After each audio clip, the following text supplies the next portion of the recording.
As fighting heats up over the Middle East, the political tug of war over Speaker of the House could be coming to an end now. Steve Scalise has been elected as the next speaker, but it's unclear if he can secure enough support in a full House floor vote. Now, this comes as the U.S. is sending support to Israel amid its war with Hamas. NBC's Bree Jackson has the latest from D.C. this morning. Bree, good morning to you. Good morning, Maureen, Carmen. Secretary of State Antony Blinken, he's expected to meet with Prime Minister Benjamin Netanyahu today. Blinken says he is determined to make sure that Israel gets what it needs to defend itself. Secretary of State Antony Blinken arriving in Israel today, talking to the press before he left the States. The United States has Israel's back. Blinken's visit comes as Israeli Prime Minister Netanyahu ramps up the pressure against Hamas militants.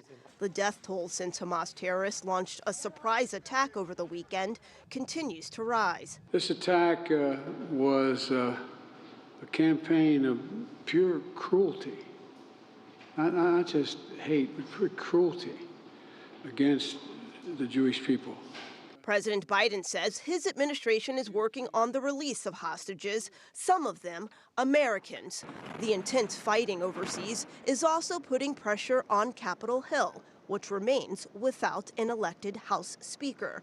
Republicans nominated Steve Scalise, but it's unclear if he has enough votes to secure the job. I think it's important we come together, and I've offered to nominate Steve on the House floor. I expect it to be a vote for Speaker when Steve Scalise gets to 217 and not a moment before. House lawmakers are urged to act fast so they can focus on issues like support for Israel. We need to make sure we're sending a message to people all throughout the world that the House is open and doing the people's business, making sure that we're unequivocally standing. Scalise looking to sway votes in the fight for House Speaker as the U.S. stands firmly behind Israel in its escalating war. And it's unclear when a House floor vote for House Speaker will take place.